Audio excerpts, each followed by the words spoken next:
Hey guys, this is Paul with the Virtual Investor. I have with me Mike today. We're going to do some deal reviews, current deals we're working on, ones we're in the process of, and I'm going to hand it off here to Mike. Yeah. So, these are three recent properties we recently purchased through online auctions. As Paul has on recent videos here on the YouTube channel, he kind of gives a market update on what's going on in the process, and the REO auction inventories continue to increase, speaking to the auction companies and just experiencing ourselves. So, here's one that we recently purchased a few weeks ago. And again, we evaluated it from a few different ways, right, Paul? So this one's in Liberty Center, Ohio, just call it 40 some minutes south of Toledo area, right? Where we have another rehab going on right now. And this property, again, it's manufactured home on permanent foundation. And we found it through the auction company called Zome. Our all-in purchase price, so that includes any buyer's premium and closing costs, is $37,000 on the deal. We ended up using our own capital to fund this deal, so we didn't have to line up a private lender or anything like that. And what we're kind of going to analyze next here is, should we just wholesale this one as is, or should we rehab it a little bit, put some updates into the property and then resell it at a higher price?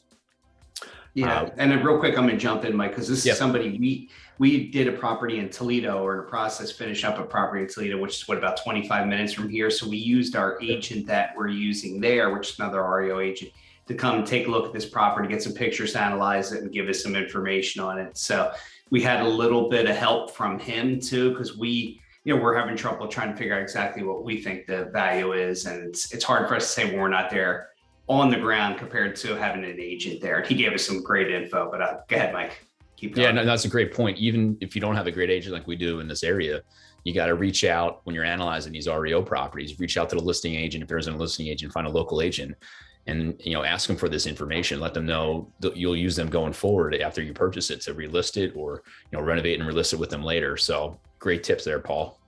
And then, let's jump to the next slide, kind of hit from an analysis perspective.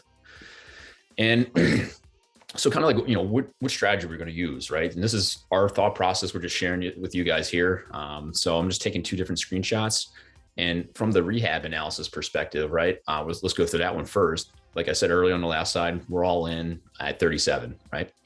And based on our analysis, and again, talking to the agent as well, we knew if we put about 36,000 into upgrades, and, you have some transfer tax closing costs, we would be all in for, call it 75,000. And then we would be able to sell it, given the upgrades we made here, we'd be able to sell it for about $135,000, which is a nice about, $50,000 return, $50,000 profit, or 67% return on our money. So that's, from the rehab analysis process. Obviously, that's not quick and easy always. In this market, materials are sometimes out of stock. They take longer to get. Finding good contractors, you might find one, but they might not be able to start work a month or two later. So, you know what I mean? These are some of the challenges going on in the renovation space right now for homes. So that's option one there, rehab analysis. And we felt good about those numbers, right, Paul? Yeah, absolutely. Very good about them. Yeah. So, next we also look at it, multiple exit strategies in real estate always. This is the wholesale one. This is the quick in and out, no renovations needed. So again, we're all in just like this deal, 37,000. Here, we would do no renovations. We would just buy and relist with that agent we just talked about on the previous slide. Here's some closing cost transfers. So, all in just under 40. And again, we're selling it as is. Talking to the agent as is, he gave us a range of 70 to 90 probably at the time. Mm-hmm. We went conservative and used the 70 there. This is kind of a worst case scenario. We'd be walking away with 25,000. Again, less than this dollar amount, still a good return on our money. Yeah. Basically the same return. No work being done on it, Mike. That's the most important thing, right? We wouldn't do anything if we go this method. It's usually our first method that we want to do, but depending on if we want to maximize a return on a deal, sometimes we'll look at it, from a different perspective here. I mean, obviously 50,000 is better than 25,000, but when you're talking about time and the amount of money you have into it, with holding cost, with, if you have to get utilities turned on, if you have to pay a private lender, all these different things, these are all factors in it, which we all look at. Go ahead, Mike. Yeah, I absolutely agree. And, one way to think of it this way, this is, the old saying, a bird in the hand's worth more than two in the bush sometimes. Like you're going to get this money immediately. It's it's, when I say immediately, a month or two away. If you're selling to a conventional loan buyer, it takes 45 to 60 days to close. So, but you buy it at auction, relist it right away, find a buyer in 2 weeks, and then, close on it with them. Versus, again, rehab might not start for a month or two if you find a good contractor to manage all this. And then is it a month or two turnaround time? Are materials in stock, out of stock, all that kind of stuff. So here on this analysis, this could be up to 6 months easily, given all those constraints. So, for sure. So this is like your $2 or 2 month money look at, and this is this is if it's like 6 month hold. Think of it that way. Yeah, agreed. So Paul, what do you end up deciding on this one? What was that? The ROI is almost identical too. So yep. And then you want to share with them what we end up deciding on this one? Yeah, what we end up deciding to do on this one is I talked to the agent again. He's like, I'd recommend a clean out. So we end up doing a clean out. We got a quote of $1,300. These guys knocked it out. They cleaned it up really nicely.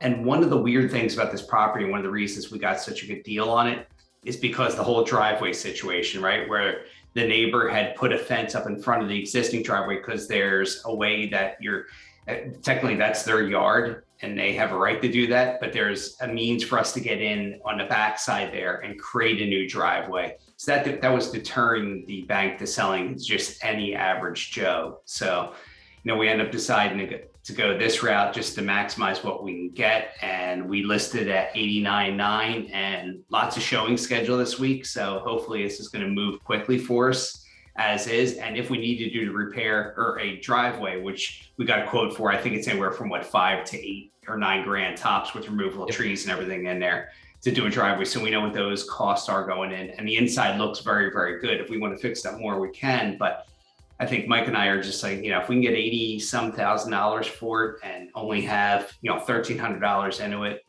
I think we're going to go that route. Yeah. And then we're going to be looking at a better number here then ultimately, because, if we get 80 something, that's 10K higher than this. Right. And then we're only increasing our renovations by 1,300 for the clean out essentially. Yes. Yep. So that's our real life current strategy we're using on this one. It's actively listed on the MLS just the other day. Again, bunch of showings, and maybe we'll do a follow-up video on, what actually happened, right? This is our thought process going into it and how we made a decision. And then we could kind of come back later once we close on it, like, close the loop on it. This is the actual numbers. This is what happened versus what we thought we could get. Yeah.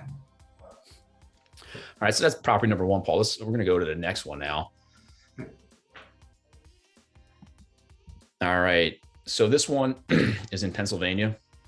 Again, another auction property. Again, this one we found on Zoom as well. Our all-in purchase price is $40,000. We lined up a private lender to fund this deal. And, originally thought we were going to do a full rehab on this. However, we have a local investor, contractor, agent friend in the area that, went out to us. But, we contacted and went out and visited a property for us and gave us more insights and intel. And then, Paul, you want to kind of share with us on what we ended up deciding to do with this one? Yeah, because basically what he's saying is you're going to have to do a full scale rehab into this one. It would be about 30K, which there is margin to do. Don't get me wrong. There's plenty of margin to do that on this one here. But 30K was like the minimum number that it was including a roof or anything like that. So we had 52,000 kind of figured in there, which makes total sense probably is what you'd be into this property. Be a good return. It would be a really good return. So that was one of our initial thoughts on that there. And then we had our backup plan also. Our backup plan was just listed as is, and we asked him what we thought we should. I'm going to give you some good news live here too, Mike. So 59.9 is what we listed at. We had a bunch of offers. I told you when somebody actually came to us with the $10,000 offer, which we just kind of laughed very at. Comical. Yeah, totally. But we yesterday somebody came in. They were going back and forth with our agent, and they came to $55,000 cash, no contingencies, closed pretty quickly. So we're going to do pretty well with this one. Obviously, it's a classic wholesale deal. We are paying realtors on it, so we do have to pay the $1,500 on each side, probably somewhere in that range. So $3 grand there, plus our holding costs with a private lender and everything. But we're still going to net over 10 grand on this one, which is great.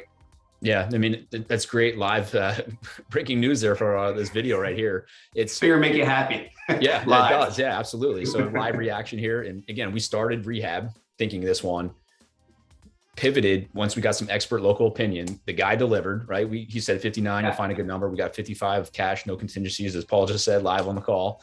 And like you said, we're still going to net 10 grand on it, but now we don't have to wait months and do all this heavy lifting work because this is new roof, redo the entire inside. This property needed a lot of love and care, let's just say. Yes, it did. It did need more than we probably wanted to do with where it was located. Exactly. All right, we're going to go to the third property here on the call. I could advance these slides. Hold on one second. Oh, there we go. Oh, I must have skipped over the one property. Double clicked earlier. Okay. Oh yeah, there it is. Here we go. So again, this is the third property we're going to cover on the call. Again, we're going to walk you through what strategy we should use, right? You know, this is our thought process, how we analyze properties without visiting them. Again, this one is in Belleville, Illinois. Think of it as a east of St. Louis, Missouri. So it's a suburb of Missouri, but on the Illinois side. We found this one on Realty Bid. It's on a cul-de-sac. Our all-in purchase price, again, you know, with the auction premium and everything else, is $30,000. We're using another private lender to fund this deal. And again, we're going to walk us through the analysis on, do we wholesale, do we wholetail? And then, you know, ultimately, me and Paul didn't know anyone in this area. We found a local agent, and then we, you know, got some good intel from them. They recommended contractors for us to use. We started calling local contractors to get quotes to help us with our analysis. And, you know, we kind of got values from the agent on what they think it is as is, what they think it could sell for fixed up, etc. So that's this analysis here on this side. Here's when I say rehab, this was more of a wholetail, middle of the road. Wouldn't be like a full blown renovation, gut everything type of thing. And again, we were 30,000 all in. We knew if we needed new flooring, new paint, new bathtub surroundings, trying to think of what else, new kitchen appliances, etc. That's the 18 quote that we were expecting. After talking to numerous contractors, I think the quote we settled on was just slightly higher than that. I think like 22K, if I recall it off the top of my head. So again, doesn't break the bank, but we kind of figuring out around there would be. We know conservatively 90 we could get given those renovations. The range is actually 90 to 105, talking to the local agent and looking at some comps. Again, for our analysis, we look at conservatism, right? Anything on top of that is a bonus, you know, icing on the cake type of stuff. So with this deal, contractor starts in another week. We're looking to walk away with a little over 30K in profit, or 67% return on our money. And then with the wholesale analysis, again, same purchase price. Talking to the agent, if we put nothing into it, you know, that quick money, he thinks you could really sell it for as is 40. This doesn't really get me excited, $4,400. So we decided not to go that avenue. And we're actually going to renovate this one and not wholesale like the previous two that we talked about.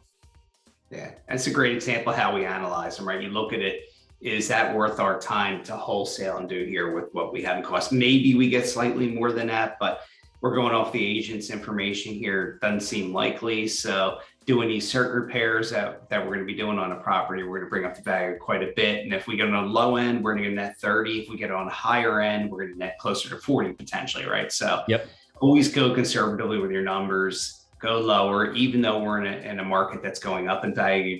You never know what's going to happen with rates and all those things. So just always conservatively go low. And then if it comes out more, you're happy and you're golden. So this was a property that was a little different than the other two as far as what, you know, because the other ones gave good wholesale or wholetail analysis for us, where this one just told us really quickly, you're going straight to a wholetail method on this one. And we should do well. It's in a nice area. Now, the cul-de-sac area is obviously a very desirable spot to be. If you're going to live in a cul-de-sac, and, you know, the roads, I think it's got half an acre of land or somewhere in that range. Yeah, a little over, if I remember. Yeah. So it's a good yard for a good family. Storage, I think it has a garage, it has storage shed, if I remember. There's just quite a few good things for family. What I think was a 3-bedroom, 1.5 bathroom.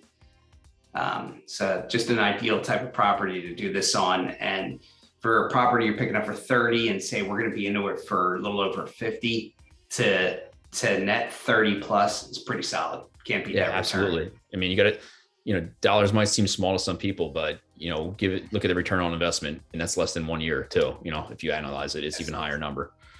Yeah. And this is the price points we target too, Mike. Like a lot of these numbers, we're in them for our 40 or less for a lot of our properties. And, you we've done more that recently that are higher and more expensive, but these are our like sweet spot ones because there's so many things you can do with them. You can rent this thing and cash flow it if you need to, right? Worst case scenario. Yeah, absolutely. So, and we didn't even bother doing a rental analysis on this here because we're just looking to move these particular properties. If they were in an area where we're holding rentals, whole other group of analysis would go in here. Mike would pull up information from Retometer, and we would look at that and analyze that and see what the cash flow would be. So maybe on future ones, we'll do that. I do have a property in Wyoming. I just got under contract, Mike, that I'm going to probably end up keeping as a rental. So I'm going to give you that information so we could do the analysis on that one too. Okay, that sounds great. Yeah, so we'll look at that. Maybe next week we'll do that one in the analysis, plus the one we just recently picked up in South Carolina. So we'll analyze that one as well. We're trying to get contractor quotes on that one. That may take a week or two to get quotes, so we can really give you good numbers on that one as well. But no, these are 3 great ones. Do you have any closing thoughts on it at all? No, if you guys have any questions, just drop them in the comments section. We could help answer them, and maybe, ideas for future videos around this. We could kind of give you more live case studies, just like Paul mentioned on a few other properties that we just picked up. Yeah, I love the live case. This is what you get to see in action. Some of them you'll see us while we're in a process. You'll find out exactly what it goes on, a couple weeks later, maybe a month or 2 later, depending on the property and what we're doing with it. But it's always better, I think, to get actual real property analysis rather than just theory out there. So we're going to try to give you a lot more of these with deals we're working on, deals our students are working on as well. Yep. All righty, guys. So make sure click the like button and subscribe to the channel if you're not already subscribed, and hit the bell notification, and we will catch you on the next video.